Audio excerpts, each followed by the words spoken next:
Entonces, inicio haciendo una pregunta. ¿Cuál es uno de los mayores temores a los que se enfrenta un enfermero asignado para cubrir el área de pediatría? Inicialmente son los medicamentos por su dosificación, clasificación, vías de administración y todo lo que requiere administrar medicamentos en niños. Después de esto que viene la venopunción o los accesos venosos en niños y en general en pediatría. ¿Qué genera esto? Entonces, pues para esto necesitamos destrezas, habilidades que como todo lo vamos adquiriendo con el pasar del tiempo. Después de que ya tenemos las habilidades y las destrezas en administración de medicamentos, en venopunciones, nos surgen otros miedos u otras necesidades por parte del personal, y es manejar el dolor. ¿Qué es el dolor? Está descrito como una experiencia sensorial y emocional desagradable asociada a un daño actual o potencial de los tejidos. También está escrito como que es aquello que la persona que lo experimenta dice que es y existe cuando la persona dice que existe. Por ende, a veces decimos que es algo subjetivo. Entonces, ¿qué genera el dolor? Genera un estrés fisiológico, lo cual esto aumenta la supresión de citocinas proinflamatorias cruciales para el reclutamiento de las células fagocíticas encargadas de eliminar los desechos, y esto generando un retraso en la cascada de la curación.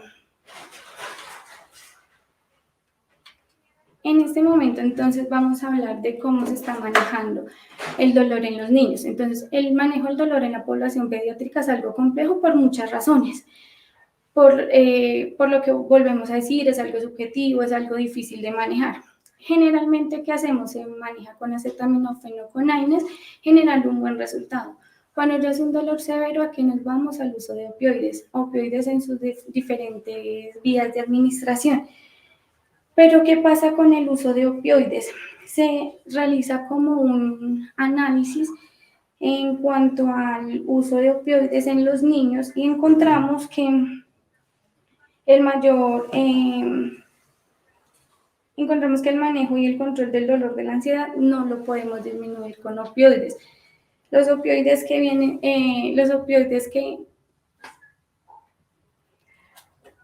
que analizamos, valga la redundancia, son como la morfina, el fentanil, la codeína, la meperina, oxicodona, hidrocodona e hidromorfona, etc.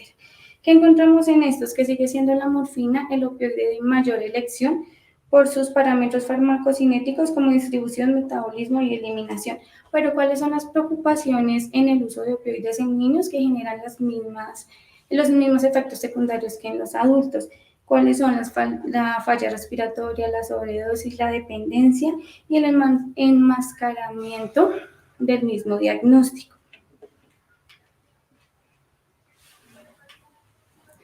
Entonces, aquí nos vamos también a las terapias no farmacológicas, las cuales están como una escucha activa, hablar, la respiración consciente, el masaje, la relajación, la acupuntura, la aromaterapia, la escucha activa. Hay un énfasis en la relación terapéutica efectiva con enfermería y el paciente. Un toque, un cariño, una caricia nos ayuda mucho, aunque no son medidas sistemáticas, son un plus que se le pone a enfermería para manejo de dolor. Ahora, ¿qué pasa? Hay un contexto. Hay que ver qué educación tiene el niño para qué está entendiendo por dolor, qué está sintiendo en este momento cuando está hospitalizado, y pues tiene que enfrentarse al dolor, a la ansiedad, a personas que no conocen, a un medio hospitalario que para ellos no es normal. ¿Qué genera esto en los niños? Genera miedo por naturaleza física de la enfermedad. Existe preocupación porque hay una separación por su grupo de compañeros y en ese momento se rompe como el vínculo familiar. ¿Qué sentimientos encontramos más comúnmente en estos niños? Depresión, irritabilidad, angustia y dolor a exámenes médicos que para ellos causan desasosiego. La hospitalización interrumpe los roles normales de la familia del niño. El niño se siente arrancado de su contexto familiar y dentro de un medio extraño que tendrá que relacionarse con personas que no conoce. Entonces, ¿esto qué genera? Que el niño preste toda su atención en el dolor. Se puede modular la intensidad del dolor y su malestar modificando este foco de atención. Es ahí donde enfermería quiere hacer un enfoque diferencial. Bueno, eso fue algo que ya les dije, que predominan las emociones negativas de ansiedad, miedo, tristeza y preocupación. Entonces el enfoque se quiere hacer en este momento en desenfocar ese foco como está el dolor con la realidad virtual inmersiva. Que la realidad es pues se entiende por una modulación del dolor que causan los procedimientos invasivos a través de la distracción. Esto permite una creación de un entorno simulado, proporciona un entorno interactivo en 3 dimensiones con componentes multisensoriales, auditivos, visuales y táctiles. Crea la sensación y presencia de una inmersión en otro mundo que para ellos los va a tranquilizar un poco en cuanto a que necesitemos realizar una intervención de procedimiento que genere mucha ansiedad. Por lo general, por la experiencia vivida, a ellos les genera mucha ansiedad, mucha angustia las venopunciones. Es por eso que en este momento invito a mi colega Michael Justres para que termine de explicarles en qué consiste la realidad virtual. Muchas gracias. Hola, buenos días para todos. Tal cual como lo había hablado anteriormente Jessica, es importante que como enfermeros sepamos qué ve el paciente. Así que vamos a arrancar con este video, que es una simulación de lo que ve nuestro paciente pediátrico cuando le hacemos la conexión a la terapia de inmersión. Quiero que identifiquemos las características que tiene este video. Primero, tiene una tecnología la cual se llama el head tracking. ¿Qué quiere decir esto? Que al mover el paciente su cabeza a 360 grados va a visualizar el entorno de realidad virtual. Es decir, que tenemos la posibilidad de extrapolar al paciente de la habitación hospitalaria a un mundo de realidad completamente diferente. El paciente no va a ver el contexto hospitalario, no va a ver las paredes blancas, no va a ver el personal asistencial que le genera temor, sino que al contrario, se va a extrapolar a que es un ambiente completamente virtual de juego y de retos. Aquí estamos garantizando que el paciente también juegue, que también se divierta y que salga de su contexto hospitalario y su contexto de enfermedad. Como pueden ver en el video, también tienen la posibilidad de interactuar con otros personajes y de garantizar el juego como tal que merece un niño. ¿Por qué esto funciona? Y quiero que entendamos cómo funciona exactamente la percepción del dolor en el ser humano. También aplica al paciente pediátrico. Hablamos de unos componentes o diferentes dimensiones que hablan de la percepción del dolor. La primera es el componente discriminativo sensorial. Hace referencia a la capacidad que tenemos como seres humanos de identificar qué nos está generando dolor, localizarlo y generar una intensidad de este mismo. Es decir, clasificarlo entre mayor o mayor intensidad. El siguiente componente es el componente afectivo motivacional, que hace referencia al estado de ánimo, a los sentimientos del paciente que en este momento se encuentra en la hospitalización. Según el estado de ánimo del paciente, podemos intensificar o disminuir esa intensidad del dolor. El siguiente componente es el componente cognitivo y evaluativo, y este va a ir muy relacionado a las experiencias o a las percepciones previas que tiene el paciente. ¿Cuál es el ejemplo más sencillo que encontramos aquí? Las agujas. Usualmente cuando tenemos la opción de canalizar a un paciente pediátrico, ya referencia a la aguja a dolor. Antes de que hagamos la canalización, el simple hecho de ver un yelco o de ver una aguja va a generar en el niño ansiedad. Entonces, este es el que hace referencia al cognitivo evaluativo. Finalmente, hablamos del componente conductual, que hace referencia a cómo actuamos frente al dolor. ¿Cuál es la idea de la estrategia de realidad virtual inmersiva? Poder jugar con todos estos componentes de percepción y alterarlos al modificar el foco de atención. Es decir, el foco de atención ya no va a ser el estímulo nociceptivo o doloroso, sino que al contrario va a ser el videojuego que estamos conectando en el paciente. Vamos a permitir una disociación psicológica mediante la activación de diferentes regiones cerebrales. Son regiones mucho más altas a nivel emocional, las cuales explicaré a continuación. Esta es toda la fisiología de la realidad virtual. Esto nos va a explicar por qué la realidad virtual realmente nos funciona y por qué quita o disminuye la intensidad del dolor en el paciente pediátrico. Primero vamos a generar una disminución en la transmisión de los estímulos dolorosos. Sabemos que requerimos de un estímulo para que genere una nocicepción y esta señal llegue al cerebro. Aquí lo que hacemos es modificar completamente esto o engañar en cierto modo el cerebro. ¿Para qué? Para que no se genere una transmisión tan efectiva a 3 ámbitos cerebrales que transmiten el dolor: el tálamo, el sistema límbico y la corteza sensorial. La eficacia de la realidad virtual se va a fundamentar específicamente en esto, y es que vamos a centrar al paciente en estímulos internos y externos generados por la alteración o por el juego que hacemos con los sentidos. ¿Qué sentidos intervienen acá? La visión y la audición, en vez de que se genere una concentración en el estímulo nociceptivo que pues puede generar como tal el procedimiento invasivo. Esta modulación intercortical lo que hace es que la atención cambie, el foco de atención cambie y las emociones, la memoria y otros sentidos se centren en ella para que el dolor disminuya su intensidad. Lo que realmente generamos con la realidad virtual es un aumento de las actividades en regiones de corteza tanto cingulada como en orbitofrontal. Estas son dos áreas del cerebro que se encargan de que el ser humano tenga una reacción y pueda clasificar con cierta intensidad el estímulo doloroso. Así lo que, en resumidas cuentas, lo que hacemos es engañar al cerebro para que cambiemos el foco de atención de un estímulo doloroso a un espacio de realidad virtual completamente diferente. Ahora bien, ¿para qué nos sirve o en qué está indicada la realidad virtual en los pacientes pediátricos? Quiero hablarles de estas indicaciones que nos da la literatura, que son algunos de los aspectos que más han estado evaluados en otros países, especialmente España, sé que lidera este tipo de procesos o de proyectos.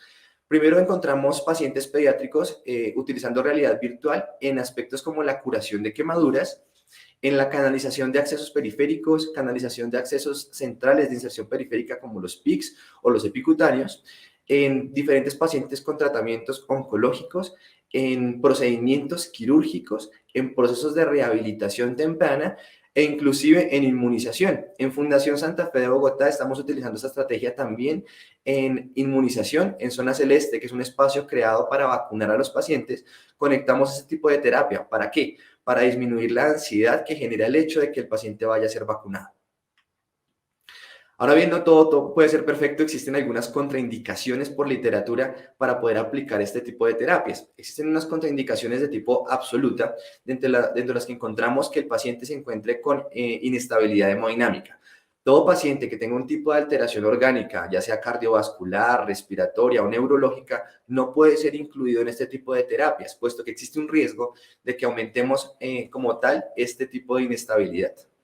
Pacientes con requerimiento de oxígeno suplementario con dispositivos como el Total Face. Recordemos que el Total Face es un dispositivo que se aloja completamente en la cara del paciente, así que sería imposible poder colocar el dispositivo de realidad virtual, ya que requiere un ajuste directo en los ojos y en las orejas del paciente, así que no podría ser aplicado como tal.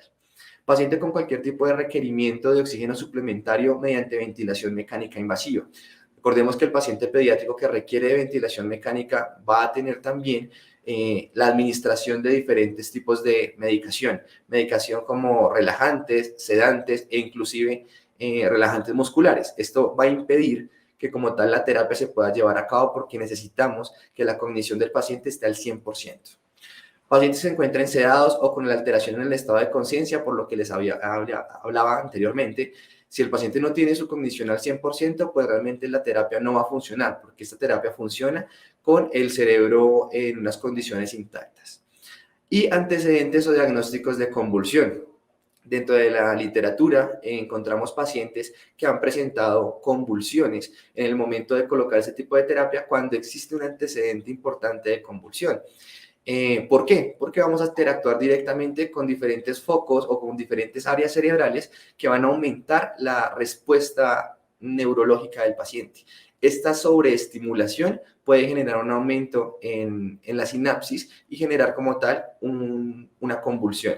Así que por eso lo tenemos como una contraindicación absoluta. Dentro de las relativas, las dejamos como relativas porque entendemos que como enfermeros somos demasiado hábiles en buscar opciones para poder aplicar diferentes terapias a nuestros pacientes. Una de las relativas es el perímetro cefálico y esta depende mucho de la casa comercial que crea el dispositivo.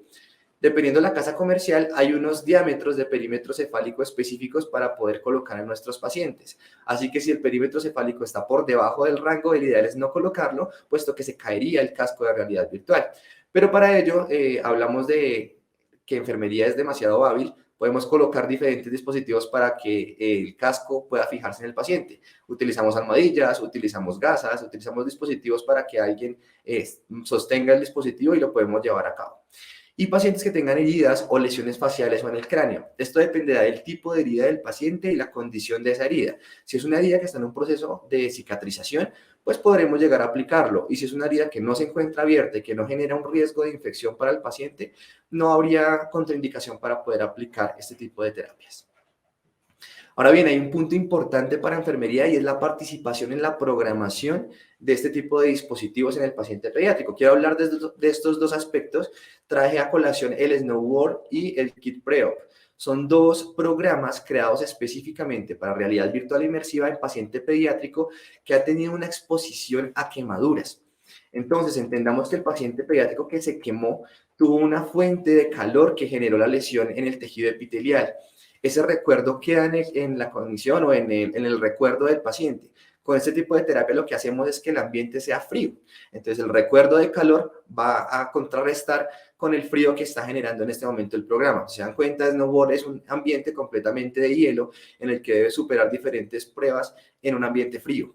Esto hace que el paciente no recuerde su episodio traumático asociado al calor que le generó como tal la quemadura. Y aquí hablamos de que todos tienen un heat tracking, que es lo que vimos al inicio en el video, y es que el paciente movilizando su cabeza a los 360 grados todo el tiempo va a estar inmerso en un mundo de realidad completamente virtual. ¿Cuáles son los beneficios para los pacientes pediátricos de entrar a este tipo de terapias de realidad virtual? Primero, la distracción. Creo que es más importante porque el paciente sale de su entorno, estamos llevándolo a un entorno virtual donde realmente puede jugar, donde no tiene temor, donde no está expuesto al personal de salud ni a todo lo que le puede generar temor. Podemos promover la imaginación del paciente, podemos promover el movimiento de este paciente. Él puede crear un entorno completamente simulado, diferente al espacio hospitalario, y vamos a fomentar algo muy importante, que es la autonomía. El paciente en este momento es el dueño del juego, él va a empezar a superar diferentes niveles, y esto le va a generar autonomía y un grado de control que le va a permitir sentirse útil o sentirse feliz dentro de un ambiente hospitalario.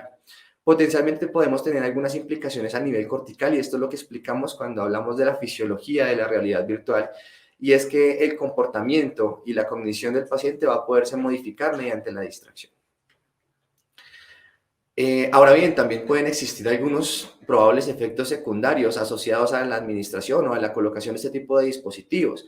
Primero, y el más común, es la aparición de mareos y de náuseas debido al tipo de movimiento inducido visualmente por el tipo de terapia.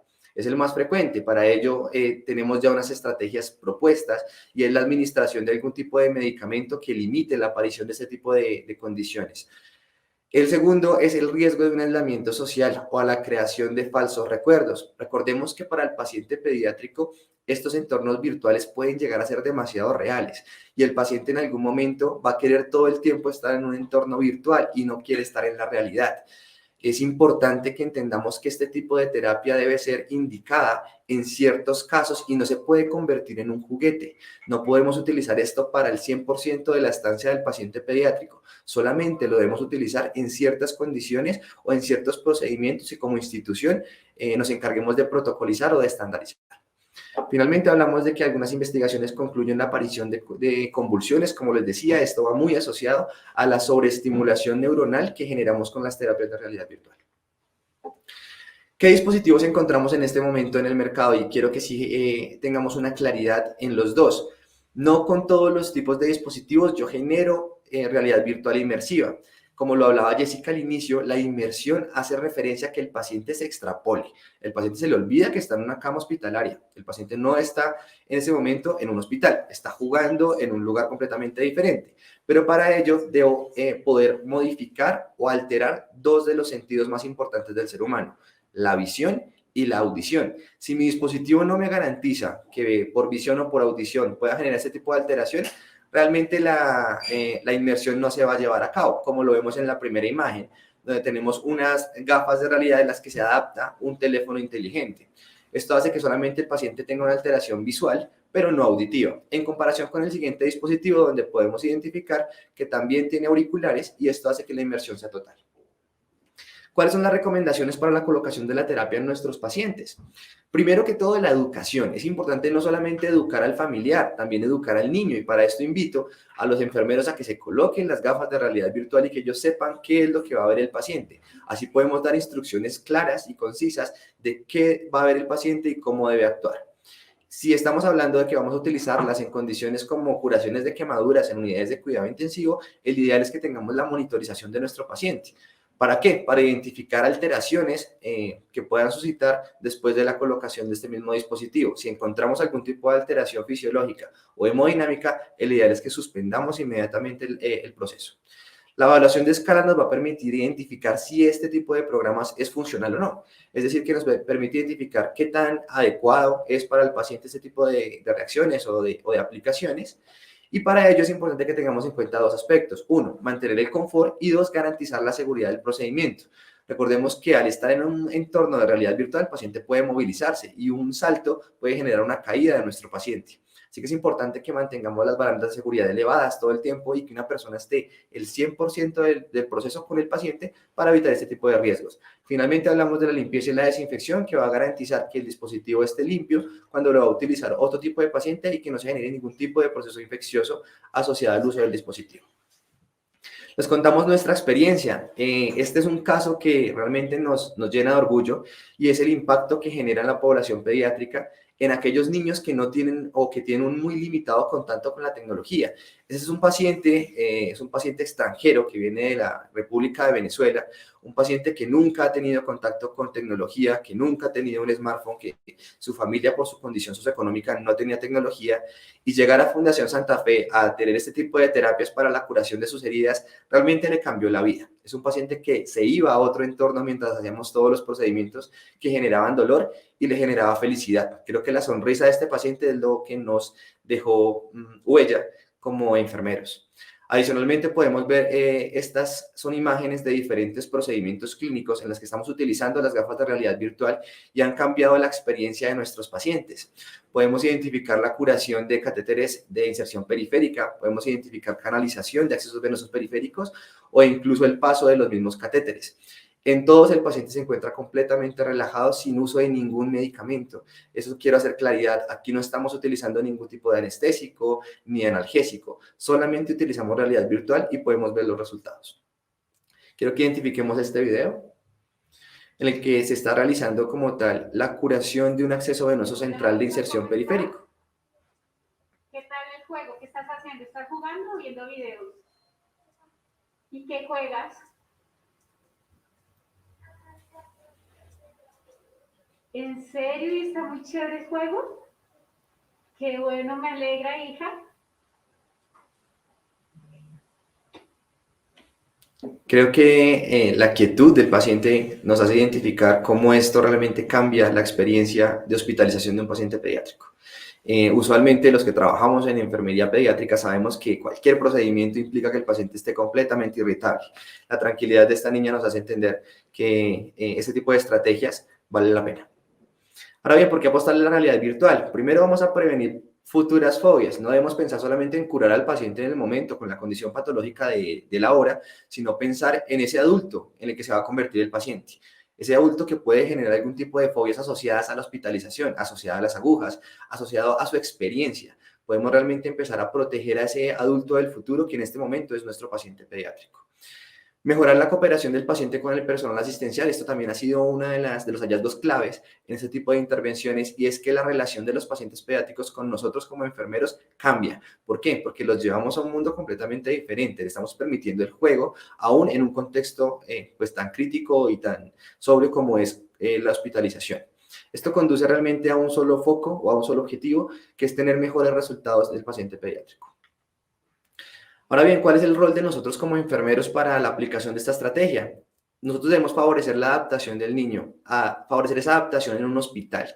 Y aquí es donde queremos intervenir con la tecnología y es aplicarla a nuestro beneficio y al beneficio del paciente para que ese espacio agresivo se convierta en un espacio completamente agradable. Esto nos va a permitir que todos los cuidados de enfermería esenciales puedan llevarse a cabo y es disminuir el miedo, disminuir la ansiedad y el dolor de nuestro paciente. Queremos finalizar esta presentación con una frase de Ricardo de Querol. Esta frase dice: nuestra especie se ha adaptado una y otra vez a avances revolucionarios. Tenemos motivos para sentirnos tan ansiosos como ilusionados. Y la invitación es a no tenerle miedo a la realidad virtual, no tenerle miedo a la tecnología. Incluyamos la tecnología en el cuidado de enfermería. Esto nos va a generar desenlaces completamente diferentes en nuestra población. Muchas gracias.